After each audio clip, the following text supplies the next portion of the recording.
A primeira dor, a aflição que padeceu Maria Santíssima, quando, oferecendo seu filho no templo, ouviu dizer o velho Simeão que uma espada de dor havia de transpassar o seu coração.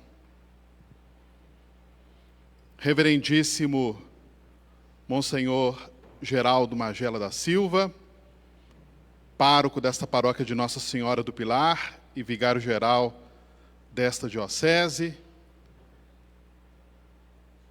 reverendíssimo cônego Luiz César Carneiro,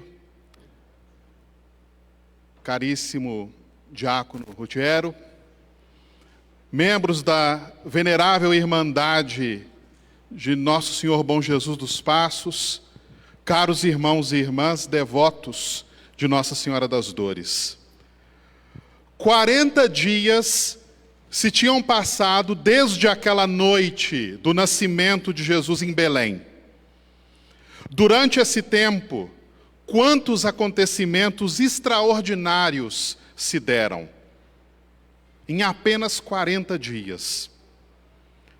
Os anjos cantaram o seu louvor sobre a terra e anunciaram o nascimento de Cristo. E fizeram isso, em primeiro lugar, aos pobres pastores. E depois, de terras distantes, vieram os magos adorar o Salvador recém-nascido. E ao menino deram o nome santíssimo de Jesus, que significa Salvador. Mas eis chegado o dia marcado pela lei de Moisés. Maria, com o menino nos braços, acompanhada por José, encaminham-se ao templo de Jerusalém.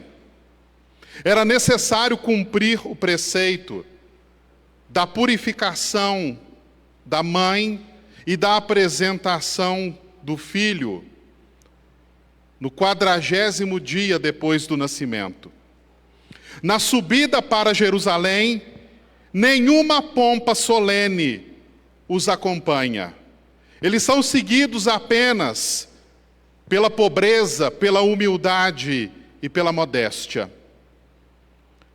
Quando Maria avista ao longe o templo de Jerusalém, uma santa comoção se apodera da sua alma. Jerusalém e o seu templo recordam ao coração de Maria a sua própria vida, como uma vida consagrada a Deus, desde a mais tenra idade. O mesmo Imaculado Coração é invadido também por um profundo agradecimento, porque aquele que Maria traz em seus braços não é outro senão o próprio Filho de Deus. É o Messias, tão esperado pelo povo judeu e tão desejado por ela, a filha de Sião. Ei-lo agora, está em seus braços. É seu filho também, é o seu Jesus, que pela primeira vez entra em Jerusalém, a cidade santa. Enquanto a Sagrada Família vai atravessando Jerusalém, José para por alguns instantes, compra 2 pombos que terá de oferecer no templo. É esta a oferta acessível aos que são pobres. Alguns olham para aquela singela família. Uns reparam a beleza do menino. Outros notam a modéstia de sua mãe. Estes se compadecem da sua pobreza. Aqueles se admiram da alegria que ilumina esses peregrinos. são pobres, mas são alegres. Estão tomados de uma alegria que vem de Deus. Mas ninguém desconfia que essa pobre mãe é a Virgem Mãe, predita por Isaías, a verdadeira mãe de Deus. Eis que a Virgem conceberá e dará à luz a um filho, disse o profeta. Ninguém suspeita que esse recém-nascido de 40 dias é o Cristo Salvador em pessoa. Entra finalmente Maria no templo, levando em seus braços o menino Jesus, que vai ser oferecido ao Pai Eterno. José leva 2 pombos, um para o holocausto, pelo primogênito, e outro para a purificação de Maria. O Deus feito homem, nos braços de sua mãe, entra no templo que é seu.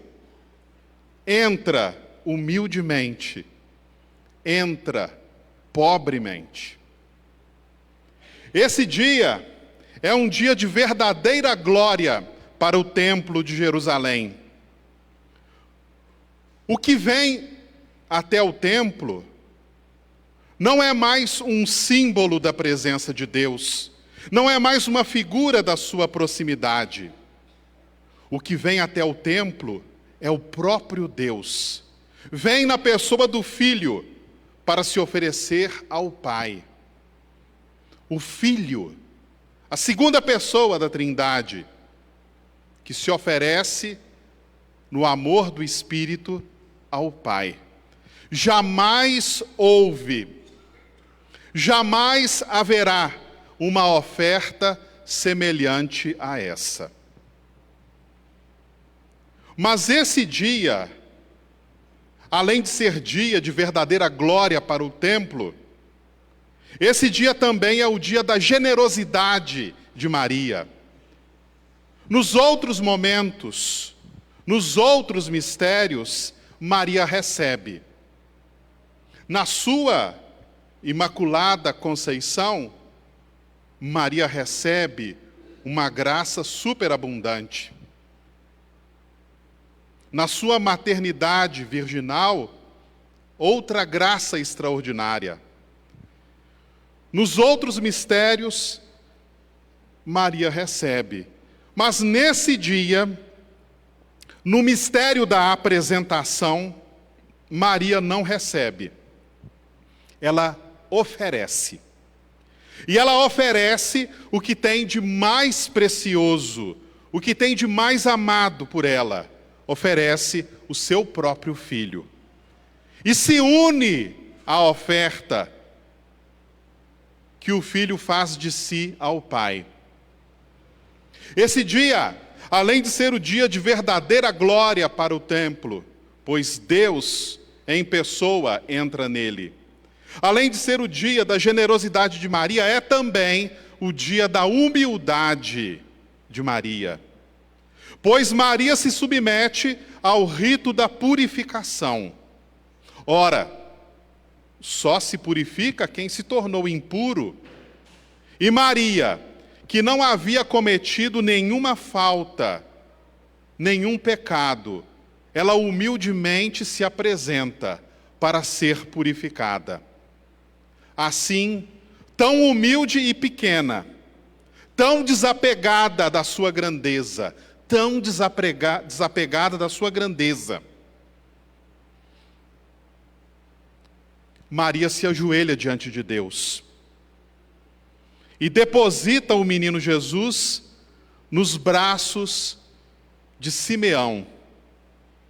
E assim, prostrada diante do altar, ela espera humildemente a sua bênção.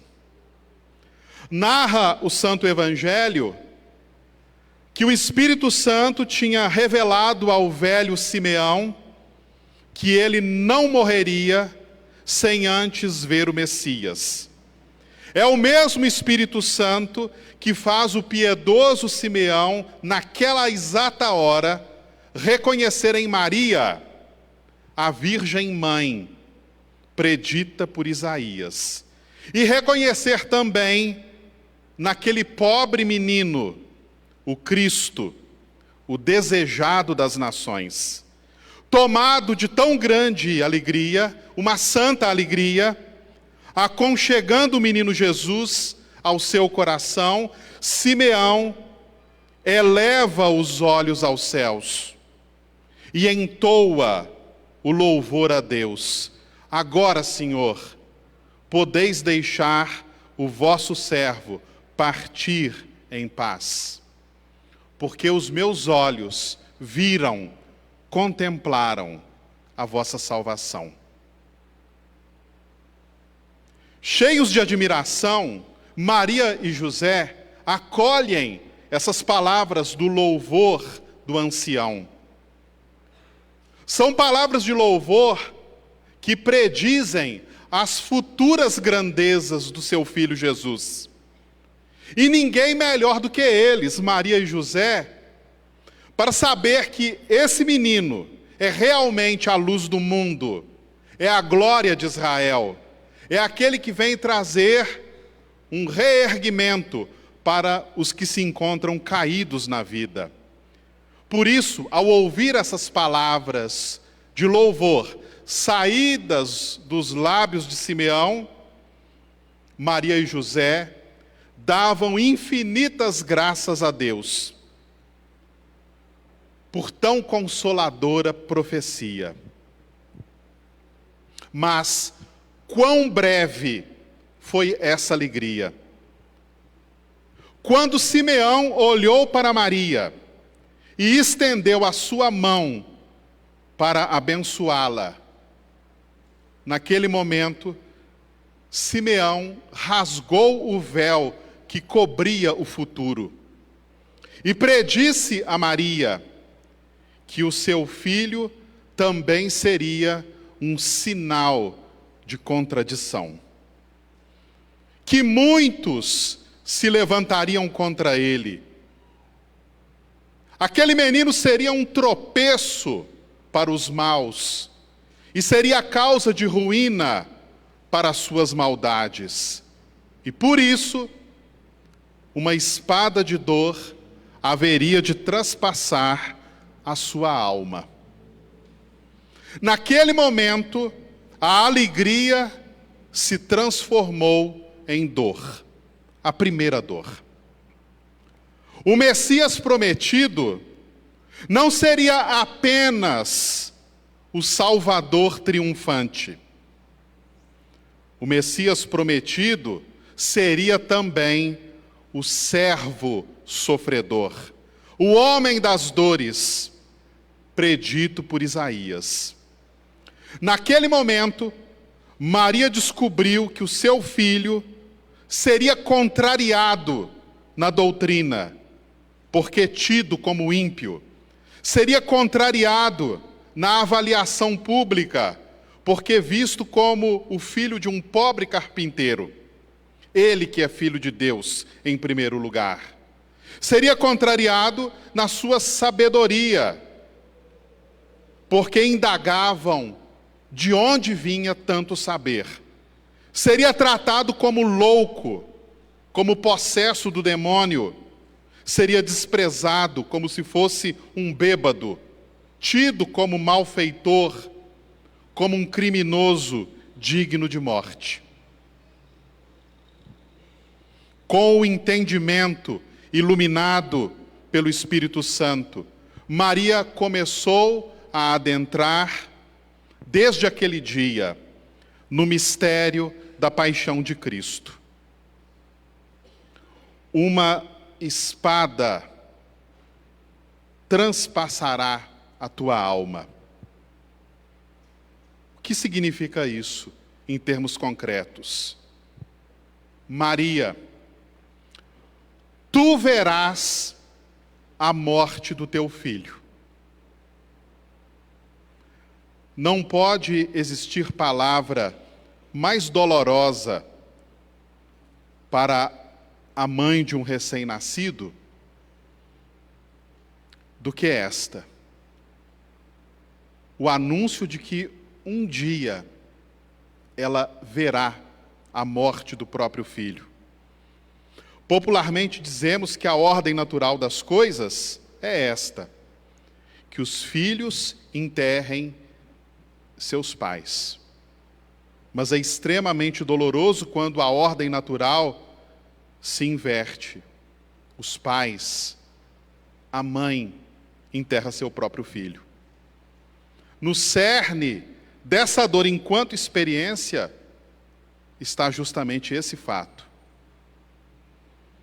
Foi com grande fé que Maria recebeu essa profecia. A profecia de que um dia veria o seu filho morrer. Com essa mesma fé, conviveu com essa dor por 33 anos. O tempo que durou a vida terrena de Nosso Senhor. A dor de Maria não achou alívio com o tempo. Um dos santos que, de maneira mais ampla, um dos primeiros a meditar sobre as dores de Maria, foi São Bernardo de Claraval. São Bernardo é místico, São Bernardo é poeta, e com a ousadia dos místicos e a liberdade dos poetas, ele se colocava a imaginar, a contemplar o que talvez passasse pela mente, pelo coração de Maria. Quem sabe Maria, ao vestir o menino Jesus, considerasse que um dia ele seria violentamente despido na frente de todo o povo. Quantas e quantas vezes, ao segurar as mãos daquela criança, pensava que aquelas mãos um dia seriam traspassadas por grossos cravos. E ao ajeitar o cabelo do filho, talvez considerasse o sangue que cobriria aquela cabeça. De certa maneira, diz São Bernardo, em quase tudo Maria encontrava um sinal prenunciando a paixão. Essa dor, a primeira dor, acompanha Maria. Não encontrou alívio com o tempo. Diz Santo Afonso Maria de Ligório que essa dor, ao contrário, ela ia sempre aumentando. Existem dores e sofrimentos que com o tempo diminuem. Nós aprendemos a conviver com essas dores. Mas essa primeira dor na vida de Nossa Senhora não foi assim. À medida em que Jesus crescia e os anos passavam, Maria sabia que o momento do cumprimento daquela profecia de Simeão estava se aproximando.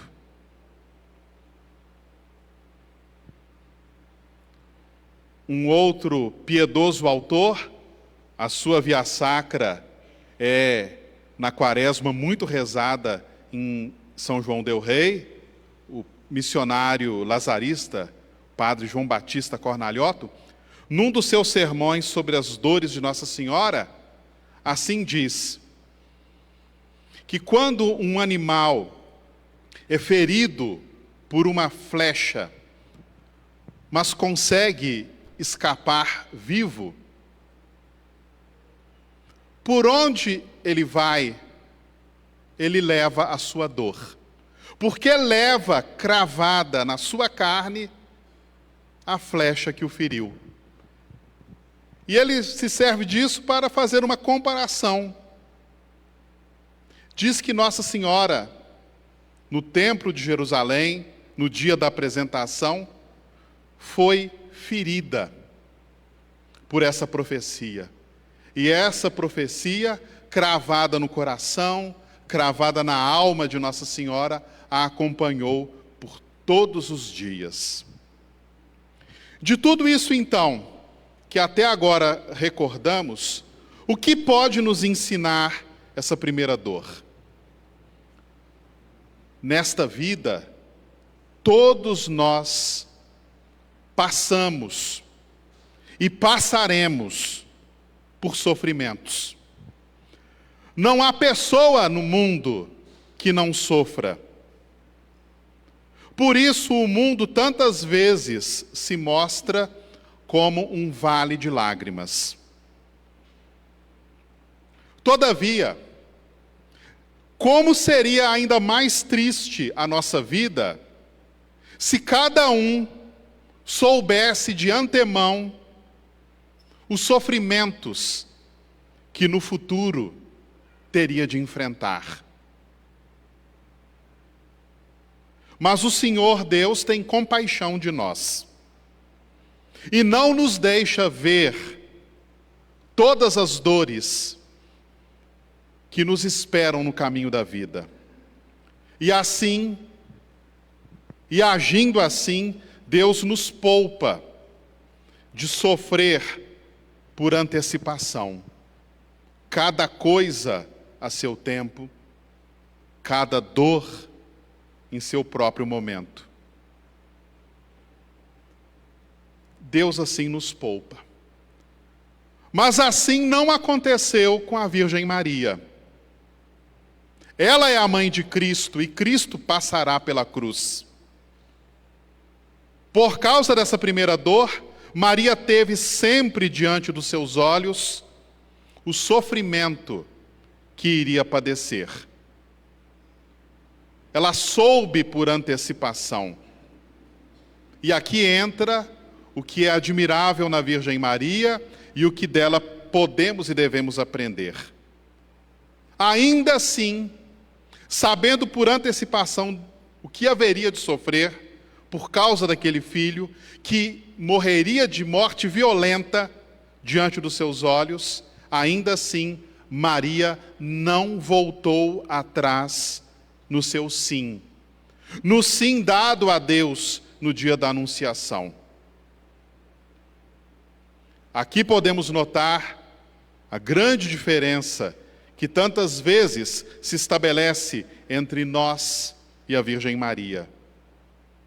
Nós, um pouco que sofremos, já desanimamos. Um pouco que sofremos, já murmuramos e procuramos culpados. Um pouco que sofremos, perdemos o controle. Um pouco que sofremos e já nos desesperamos. A nossa fé se abala. Aprendamos de Maria a ter maior firmeza na fé. Firmeza na fé diante dos sofrimentos do momento presente. Firmeza na fé, sabendo que no futuro também existirão sofrimentos. Existem para todos os seres humanos. Peçamos a Jesus, peçamos por intercessão de Nossa Senhora das Dores, a graça de não esmorecermos diante do sofrimento. Cada pessoa que hoje inicia esse centenário de Nossa Senhora das Dores, os que aqui estão nesta catedral, os que nos acompanham através dos meios de comunicação, cada pessoa que faz esse centenário sabe das suas próprias dores, dos seus próprios sofrimentos. Alguns de vocês, louvado seja Deus, estão passando por uma fase mais tranquila, mais amena na vida. Louvado seja Deus. Mas não todos.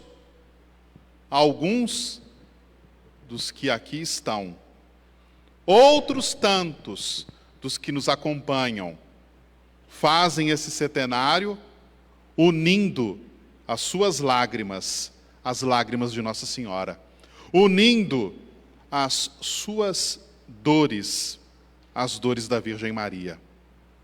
Verdadeiramente Nossa Senhora soube sofrer. Ela se santificou através do sofrimento.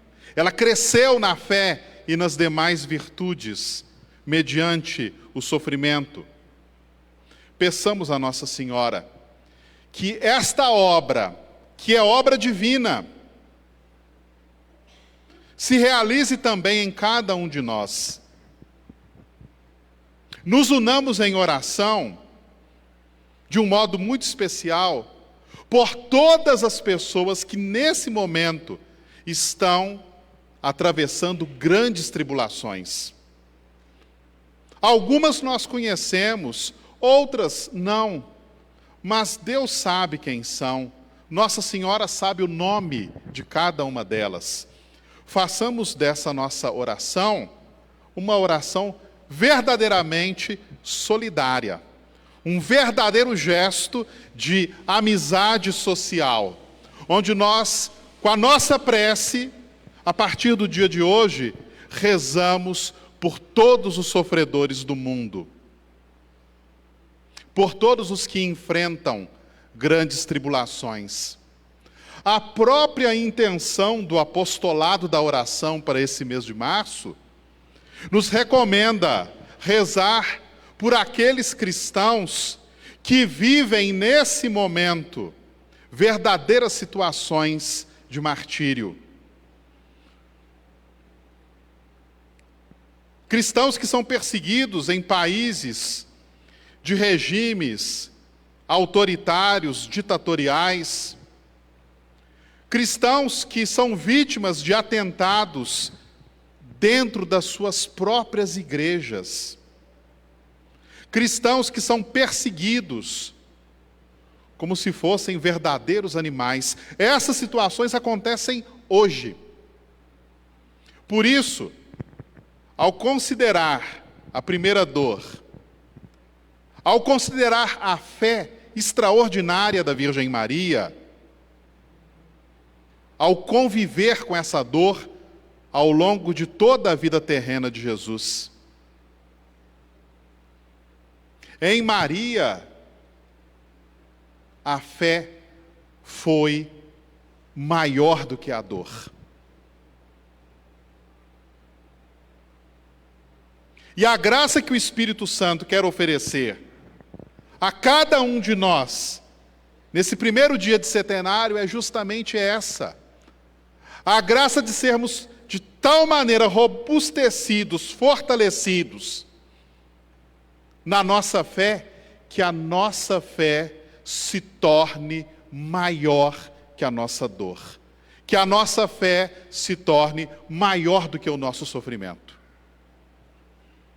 Esse é o caminho apontado para todos nós nessa primeira dor que hoje contemplamos.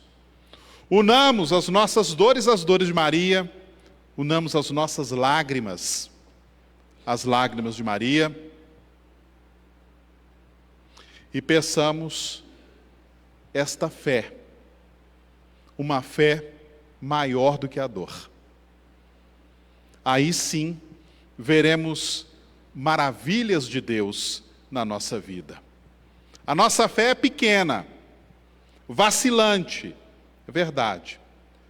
Mas nos lembremos que a fé é dom. Eu não produzo a minha fé, eu não causo a minha fé. Eu devo pedir a Deus o dom da fé. E se tem uma coisa que Deus não nega, é a fé.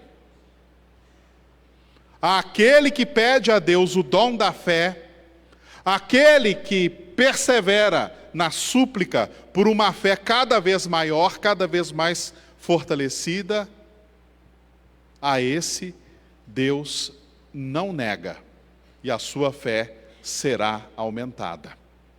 O que eu desejo a cada irmão, a cada irmã, que hoje inicia esse setenário, é justamente isso.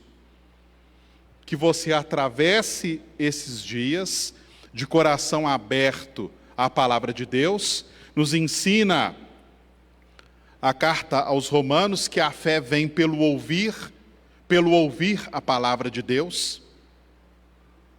Que você passe por esses 7 dias em companhia de Nossa Senhora das Dores e saia desses 7 dias fortalecido na fé. Peça, peça, confiantemente esta fé. Pedi e recebereis, buscai e achareis, batei e a porta vos será aberta.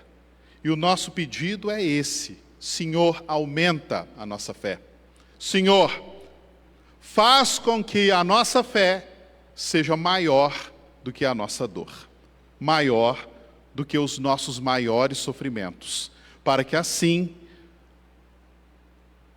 acompanhemos Maria nesse caminho. Louvado seja nosso Senhor Jesus Cristo.